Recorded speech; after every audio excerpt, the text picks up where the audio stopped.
Hi hello ನಮಸ್ಕಾರ. ನೀತು ಜ್ಞಾ ಬ್ಲಾಗ್ಗೆ ಸ್ವಾಗತ. ಇವತ್ತಿನ ಬ್ಲಾಗಲ್ಲಿ ಏನಿರ್ಬೋದು ಅಂತನೋ, ಇವತ್ತೊಂದು ಜಾತ್ರೆಗೆ ಹೋಗಿದ್ವಿ ನಾವು. ಎಲ್ಲಿ ಬರುತ್ತೆ ಆ ಜಾತ್ರೆ ಅಂದರೆ, ಬೆಂಗಳೂರಲ್ಲಿ ಫಸ್ಟ್ ಟೈಮ್ ಒಂದು ಜಾತ್ರೆ ನೋಡಿದ್ದೀವಿ. ಸೇಮ್ ಊರ ಕಡೆ ಎಲ್ಲ ಹೇಗೆ ಜಾತ್ರೆ ನಡೆಯುತ್ತೋ ಹಾಗೆ ಹಲ್ಸೂರ್ ಹತ್ರನೂ ಒಂದು ಜಾತ್ರೆ ನಡೆಯುತ್ತೆ. ವರ್ಷಕ್ಕೊಂದು ಸತಿ ನಡೆಯೋ ಜಾತ್ರೆ ಇದು. ನನಗೆ ಗೊತ್ತಿದ್ದಿಲ್ಲ, ನಮ್ಮ ಬೀಗರು ಹೇಳಿದರು ಈ ಥರ ಜಾತ್ರೆ ಇದೆ ನೋಡೋಕ್ಕೆ ಬನ್ನಿ ಅಂತ. ಸರಿ ಅಂತ ನಾವು ಅವತ್ತು ನೈಟು ಜಾತ್ರೆ ನೋಡೋಣ ಅಂತ ಹೋದ್ವಿ. ಈ ಜಾತ್ರೆ ಇರೋದು ನಿಮಗೆ ಸ್ಟಾರ್ಟ್ ಆಗೋದೇ 4 ಗಂಟೆಯಿಂದ, ಅಂದರೆ ರಾತ್ರಿಯಿಂದನೇ ಸ್ಟಾರ್ಟ್ ಮಾಡ್ಕೊಂಡಿರ್ತಾರೆ. ಎಲ್ಲಿ ನೋಡಿದರೂ ಮಲ್ಲಿಗೆ ಹಾರದು ಸ್ಟಾರ್ಟ್ ಮಾಡಿರ್ತಾರೆ.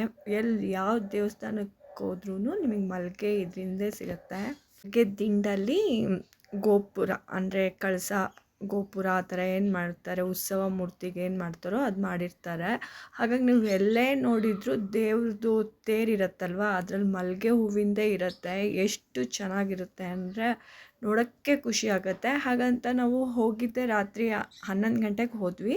ಆವಾಗ ಒಂದೊಂದು ದೇವಸ್ಥಾನ ಇದಾಗಿತ್ತು, ಅಂದರೆ ಒಂದೊಂದು ತೇರು ರೆಡಿ ಆಗಿತ್ತು, ಇನ್ನೊಂದು ಸ್ವಲ್ಪ ಆಗೋದಿತ್ತು. ಹಾಗಾಗಿ ನಾವು ನೋಡ್ಕೊಂಡು ಹೋಗ್ತಾಯಿದ್ವಿ ಜಾತ್ರೆ ಹೇಗಿರುತ್ತೆ ಅಂತ. ಯಾಕಂದರೆ ಜಾತ್ರೆಗೆ ಹೋಗೇ ತುಂಬ ವರ್ಷ ಆಗಿದೆ, ಜಾತ್ರೆ ಬಗ್ಗೆನೇ ಗೊತ್ತಿಲ್ಲ ಅಷ್ಟೊಂದು.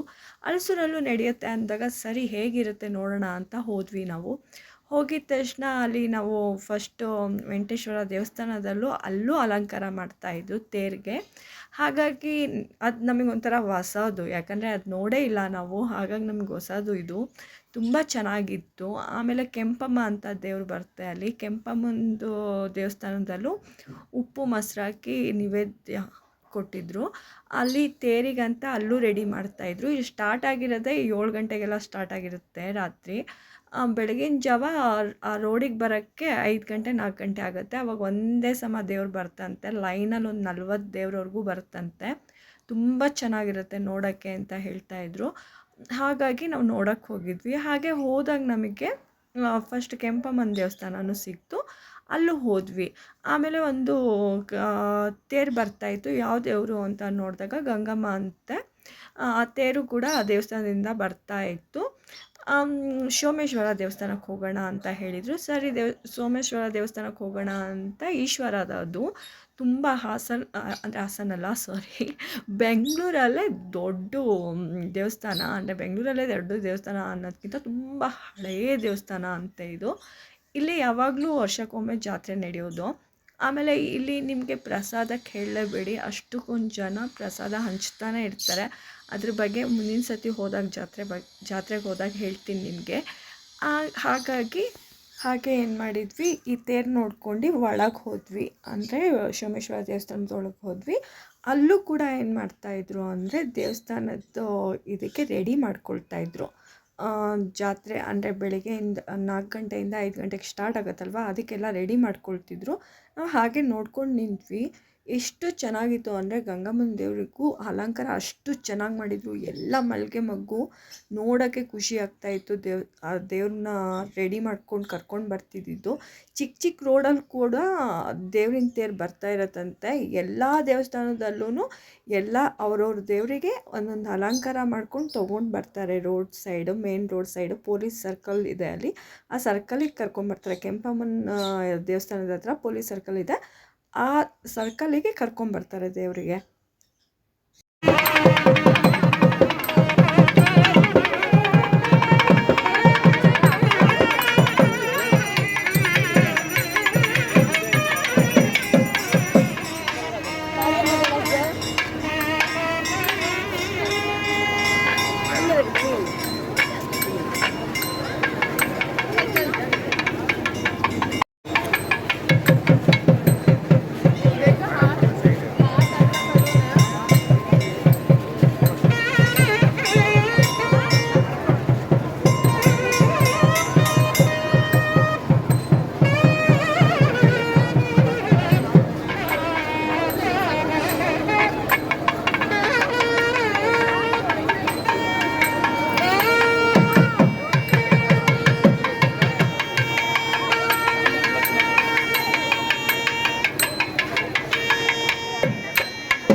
ಆಮೇಲೆ ಇದನ್ನು ನೋಡ್ಕೊಂಡು ದೇವಸ್ಥಾನದ ಒಳಗೆ ಹೋದ್ವಿ.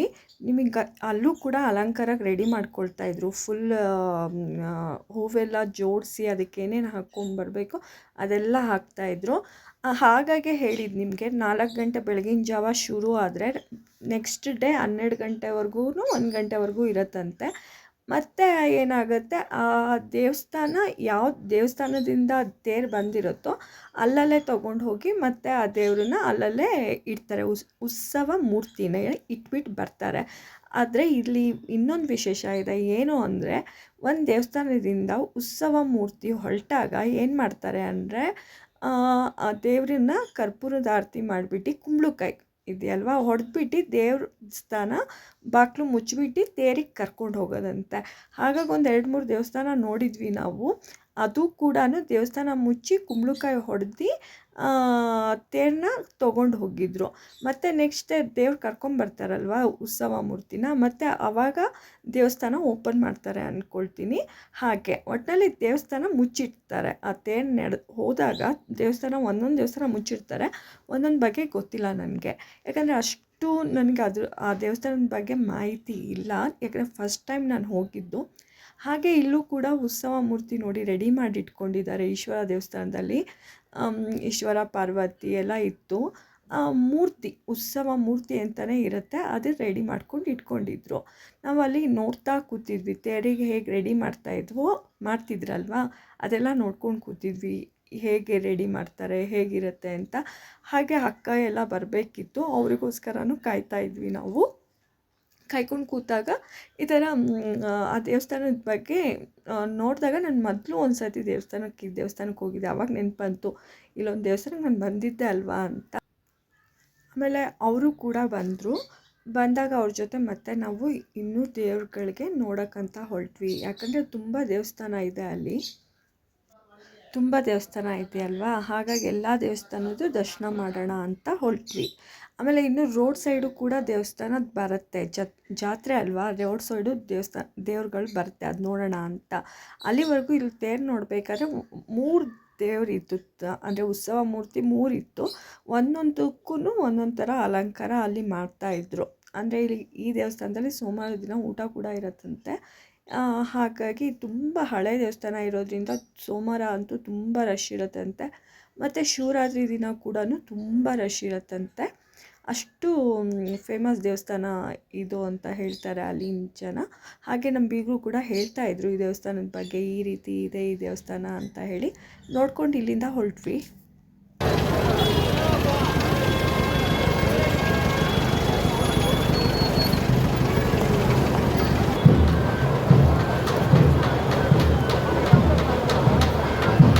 आता निघूता या गडला नाही की नाही खायची थोडंसं ಹೊರಟಾಗ ಇನ್ನೂ ಅಲಂಕಾರ ರೆಡಿ ಮಾಡ್ತಾನೇ ಇದ್ದರು. ಇನ್ನೂ ಏನು 4 ಗಂಟೆ ಆಗತ್ತೇನೋ ಬೆಳಗಿನ ಜಾವ, ಇನ್ನೂ ತುಂಬ ಕೆಲಸ ಇತ್ತು ಇಲ್ಲಿ ಅಲಂಕಾರಕ್ಕೆ. ಇದು ನೋಡ್ಕೊಂಡು ಮತ್ತೆ ನಾವು ರೋಡ್ ಸೈಡ್ ಬಂದ್ವಿ, ಜಾತ್ರೆ ನೋಡ್ಕೊಂಡು ಹೋಗೋಣ ಹೇಗಿರುತ್ತೆ ಅಂತ.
ಹಾಗೆ ರೋಡ್ ಸೈಡ್ ಹೊರಟಾಗ 1-2-3 ದೇವರು ರೋಡ್ ಸೈಡ್ ಬರ್ತಾಯಿತ್ತು. ಇನ್ನೂ ತುಂಬ ದೇವ್ರು ಬರೋದಿತ್ತು.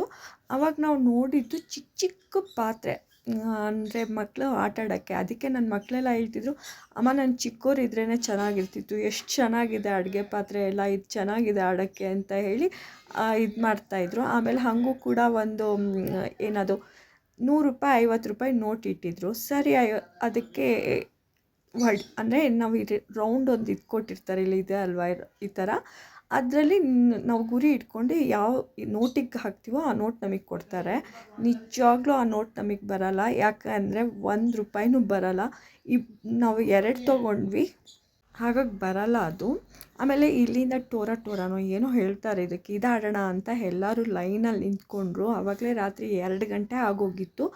ಅದಕ್ಕೋಸ್ಕರ ಒಬ್ಬರಿಗೆ ₹100 ಟಿಕೆಟು. ಸರಿ ಅಂತ ಮಕ್ಕಳೆಲ್ಲ ಖುಷಿಯಿಂದ ಹೋದರು, ತುಂಬ ವರ್ಷ ಆಗಿದೆಯಲ್ಲ ಅಂತ. ಈ ರೀತಿ ಜಾತ್ರೆಯಲ್ಲಿ ಆಡಿ ತುಂಬ ವರ್ಷ ಆಗಿದೆಯಲ್ಲ ಅಂತ ಎಷ್ಟು ಖುಷಿಯಿಂದ ಹೋದರೂ ಆಡೋಕ್ಕೆ ಆಗಿಲ್ಲ ಅವರಿಗೆ, ಯಾಕಂದರೆ ಟೈಮ್ ಆಗಿಬಿಟ್ಟಿದೆ ಅಂತ ಕ್ಲೋಸ್ ಮಾಡ್ತಾಯಿದ್ರು. ಸರಿ ಅಂತ ಮುಖ ಸಪ್ಪೆ ಮಾಡ್ಕೊಂಡು ಬಂದರು ಈ ಕಡೆ, ಆಡೋಕ್ಕಾಗಿಲ್ವಲ್ಲ ಅಂತ. ಇಲ್ಲಿ ನಿಮಗೆ ಎಷ್ಟೆಷ್ಟು ಚಿಕ್ಕ ಚಿಕ್ಕ ಪಾತ್ರೆ ಇದೆ ತೋರಿಸ್ತೀನಿ ನೋಡಿ. ಮಕ್ಕಳು ಆಟ ಆಡೋಕ್ಕೆ ಸಾಮಾನು, ಎಲ್ಲ ಥರ ಸಾಮಾನು ಕೂಡ ಸಿಗುತ್ತೆ. ನಿಜವಾಗ್ಲೂ ಅದರಲ್ಲಿ ಅಡುಗೆ ಕೂಡ ಮಾಡ್ಕೋಬೋದು, ಹೆದರೋಂಗೆ ಇಲ್ಲ. ಚಿಕ್ಕ ಚಿಕ್ಕ ಪಾತ್ರೆಯಲ್ಲಿ ಸ್ವಲ್ಪ ಸ್ವಲ್ಪ ಅಕ್ಕಿ ಹಾಕ್ಕೊಂಡು ಮಕ್ಕಳು ಆಟ ಆಡ್ಬೋದು. ನೋಡಿ ಇಲ್ಲಿ ಕೊಡ ಹೇಗಿದೆ ಅಂತ ಹೇಳಿ, ಚಿಕ್ಕ ಕೊಡ ನೀರಿಂದು. ಆಮೇಲೆ ತುಂಬ ದುಡ್ಡು ಇಲ್ಲ, ಕಮ್ಮಿ ರೈಟ್, ಅದು ಸಿಕ್ಕಾಪಟ್ಟೆ ಕಮ್ಮಿ ರೈಟು. ಏನು ಒಂದು ₹50 ₹30 ₹40 ₹10 ಆ ಥರದ್ರಲ್ಲೆಲ್ಲ ಬಂದುಬಿಡುತ್ತೆ.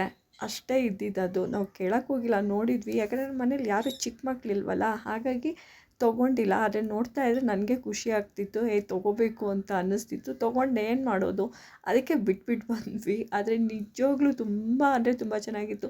ಹಾಲಿಂದು ಬಾಕ್ಸ್ ಕೂಡ ಇತ್ತು, ಆಮೇಲೆ ಊಟದ ಟಿಫನ್ ಬಾಕ್ಸ್ ಕೂಡ ಇತ್ತು. ನೋಡ್ತಾ ಇದ್ದರೆ ನಿಜ ಇದಾಗತ್ತೆ, ತೊಗೋಬೇಕು ಅನಿಸತ್ತೆ. ಆ ಪುಟ್ಟಿ ಅದೆಲ್ಲ ನೋಡ್ತಾ ಇದ್ದರೆ. ಆಮೇಲೆ ಹೋಗೋ ದಾರಿಲಿ ಮತ್ತೆ ಕೆಂಪಮ್ಮ ದೇವಸ್ಥಾನ ಸಿಗತ್ತಲ್ವ, ಅಲ್ಲೂ ಕೂಡ ಹೋಗಿದ್ವಿ ಫಸ್ಟು. ಅಲ್ಲಿ ಇನ್ನೂ ಕೆಲಸ ನಡೀತಾನೆ ಇತ್ತು. ಮಲ್ಲಿಗೆ ಹಾರದ್ದು ಚಿಕ್ಕ ಚಿಕ್ಕ ಒಂದೊಂದು ಮಲ್ಲಿಗೆ ಹೂವು ಆರಿಸಿ ಕ್ಲೀನಾಗಿ ಹಾಕೋದಂತೆ ಇಲ್ಲಿ. ಹಾಗಾಗಿ ತುಂಬ ಟೈಮ್ ಹಿಡಿಯುತ್ತೆ ಅವರಿಗೆ. ಆ ಟೈಮ್ ಹಿಡಿಯತ್ತಲ್ವ ಅಂತ ನೋಡ್ಕೊಂಡ್ಬಿಟ್ಟು 2:30-3 ಗಂಟೆ ಹಂಗೆ ರಿಟರ್ನ್ ನಾವು ಮನೆಗೆ ಬಂದ್ವಿ. ಯಾಕಂದರೆ ಈ ಜಾತ್ರೆ ಇರೋದು ಮಾರನೇ ದಿನ, ಅಂದರೆ ನೈಟ್ 4 ಗಂಟೆಯಿಂದ ಸ್ಟಾರ್ಟ್ ಆದರೆ ನೆಕ್ಸ್ಟ್ ಡೇ 1 ಗಂಟೆನೋ 2 ಗಂಟೆವರೆಗೂ ಜಾತ್ರೆ ಇರುತ್ತೆ. ಹಾಗಾಗಿ ಅಷ್ಟೊತ್ತು ಇರೋಕ್ಕಾಗಲ್ವಲ್ಲ ಅಂತ ಏನು ಮಾಡಿದ್ವಿ, 2:30ವರೆಗೂ ಇದ್ಬಿಟ್ಟು ಮುಗಿಸ್ಕೊಂಡು ನಾವು ಮನೆಗೆ ಬಂದ್ವಿ. ಜಾತ್ರೆ ಏನೋ ಒಂಥರ ಚೆನ್ನಾಗಿತ್ತು. ನನಗೆ ಅನ್ನಿಸ್ತು ಇನ್ನೊಂದು ಸರ್ತಿ ಈ ಜಾತ್ರೆಗೆ ಹೋಗಬೇಕು ಅಂದರೆ ಬೆಳಗ್ಗೆ 4 ಗಂಟೆ ಜಾವದಲ್ಲಿ, ಅಂದರೆ 4 ಗಂಟೆ ಬೆಳಗ್ಗೆ ಹೋದರೆ ಎಲ್ಲ ದೇವರು ಕೂಡ ಬರುತ್ತೆ, ಒನ್ ಬೈ ಒಂದು ಬರ್ತಾನೆ ಇರುತ್ತೆ. ಹಾಗಾಗಿ ಒಂದು 40 ದೇವ್ರು ಸಿಗುತ್ತೆ ನಮಗೆ. ಒಂದು ಕಡೆ ನಿಂತ್ಕೊಂಡು ನೋಡೋಕ್ಕೂ ಅನುಕೂಲ ಆಗುತ್ತೆ, ಆರಾಮಾಗಿ ಎಲ್ಲ ದೇವರು ಕೂಡ ನೋಡ್ಬೋದಲ್ವ. ಹಾಗಾಗಿ ಡಿಸೈಡ್ ಮಾಡ್ಕೊಂಡ್ವಿ ನೆಕ್ಸ್ಟ್ ಟೈಮ್ ಬಂದರೆ ಡೇವ್ನು ಒಂದಿನ ಹೋಗಿ ಬರೋಣ ಅಂತ ಹೇಳಿ. ತುಂಬ ಚೆನ್ನಾಗಿತ್ತು ಈ ಥರ ಜಾತ್ರೆ ನೋಡಿದ್ದು. ನಮಗೆ ಏನೋ ಒಂಥರ ಖುಷಿ ಆಯಿತು. ಎಲ್ಲರೂ ಹೋಗಿದ್ವಿ, ನೋಡಿದ್ವಿ, ಏನೋ ಒಂಥರ ಖುಷಿಯಾಗಾಯಿತು, ಚೆನ್ನಾಗಾಯಿತು. ಎಲ್ಲ ದೇವ್ರದ್ದು ದರ್ಶನ ಚೆನ್ನಾಗಾಯಿತು. ಹಾಗಾಗಿ ಮತ್ತೆ ಹೋಗಬೇಕು ಅಂತಲೂ ನಮಗೆ ಅನ್ನಿಸ್ತು. ಇದೇ ರೀತಿ ನೀವು ನನ್ನ ಚಾನಲ್ ಏನಾದರೂ ಇಷ್ಟ ಆಗಿ ನೋಡಬೇಕು ಅಂತ ಅನಿಸಿದರೆ ಬೆಲ್ ಬಟನ್ ಒತ್ತಿ, ಮತ್ತು ಆದಷ್ಟು ಶೇರ್ ಮಾಡಿ. ಆದಷ್ಟು ನೀವು ಶೇರ್ ಮಾಡಿದರೆ ನನಗೆ ಅನುಕೂಲ ಆಗುತ್ತೆ. ಹಾಗಾಗಿ ಆದಷ್ಟು ಶೇರ್ ಮಾಡಿ, ಚೆನ್ನಾಗಿದೆ ಅಂತ ಒಂದು ಲೈಕ್ ಹಾಕಿ ಸಾಕು, ಅಷ್ಟೇ. ಮತ್ತೆ ಸಿಗೋಣ. ಟೇಕ್ ಕೇರ್, ಬಾಯ್.